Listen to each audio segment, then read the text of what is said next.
We'll be saying guys, Exalted here, back with a brand new Haute42 Leverless controller review for you today.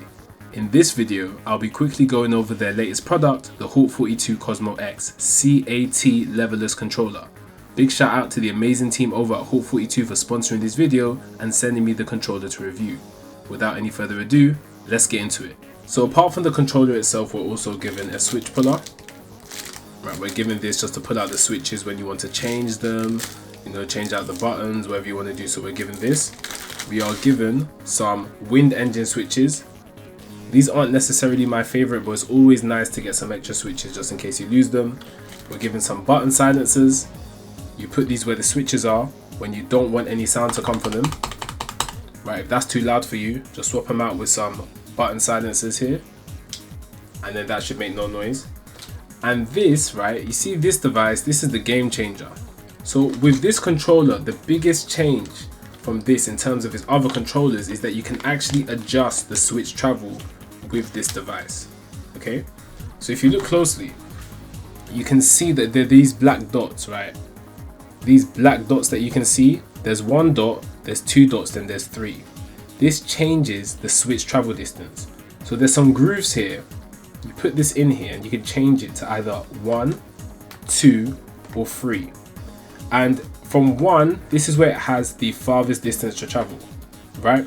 You change it from 1 to 2, it has even less distance. So when you press the button down, it actuates faster, right? And then when you go from 2 to 3, it has the least amount of distance to travel. So when you're at level 3, once you press the button, it just goes immediately, right? You have to put less pressure for you to get what you want. So you can adjust and customize this to your liking. That's the biggest difference in the Haute42 CAT. As you can clearly see guys, the artwork on my controllers changed. That's because they also provide you with so many different pieces of artwork for you to change onto your controller and 2 blank pieces for you to put your own. So I'm just going to show you how you can change it. What you have to do, back of the controller, there is this button, right? Press this button and then this pops out, okay? Remove this, you can remove the artwork. And then you put in another one, simply like that. All you have to do is pop this back in and that is it. You've just got some nice new artwork just like that. When it comes to customizing the controllers, Haute42 is the best. Right now, I don't think there's any other company doing it like them. And just to add that on, they put in a magnetic wrist rest, right? It just pops on like this, rest your wrists, and you can just go on playing. Very, very nice. So there's so many different things that they've given us on top of just the controller. We've given so many different things to use to customize the controller. We have the device to change the actuation point of the switches. We can easily add in new artwork, and we have the wrist rest. So we have to talk about the elephant in the room guys. 18 buttons is absolutely insane. Haute42 keep pushing the boundaries and I'm all for it. I think we do not have enough buttons, right? But for games like Street Fighter 6, I have this button here mapped to drive impact.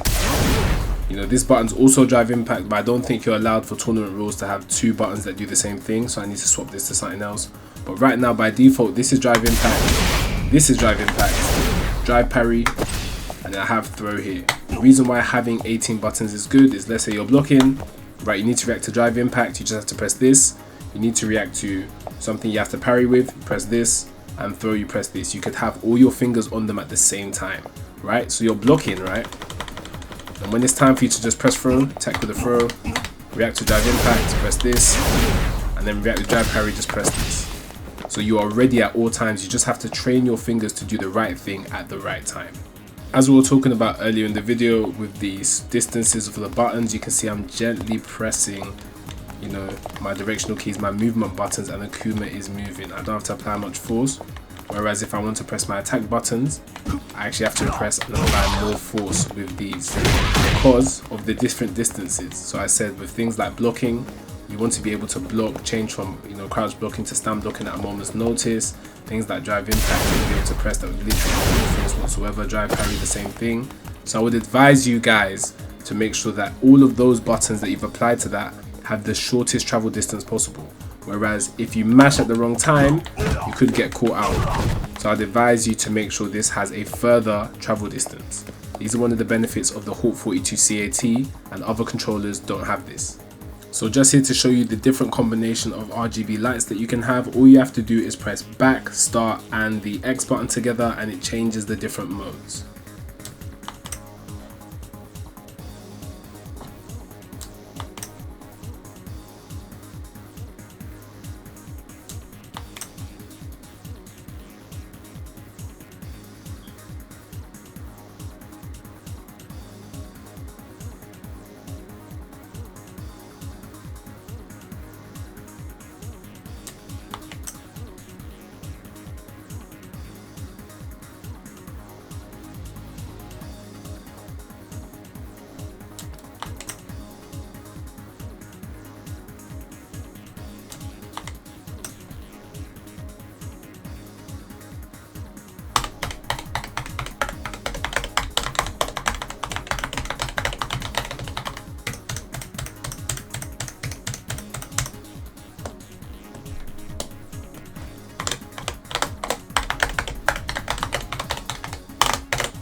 That's it for the review, guys. If you're looking for an all-purpose controller with the best aspects of its predecessors, then this is the one for you. It's at an affordable price right now for controllers of its quality at £97 or $131 for those over in the US, so make sure to take a look at it at their website. Shout out to Haute42 once again for the controller, and for more reviews like these, please like and subscribe, and I'll catch you in the next one.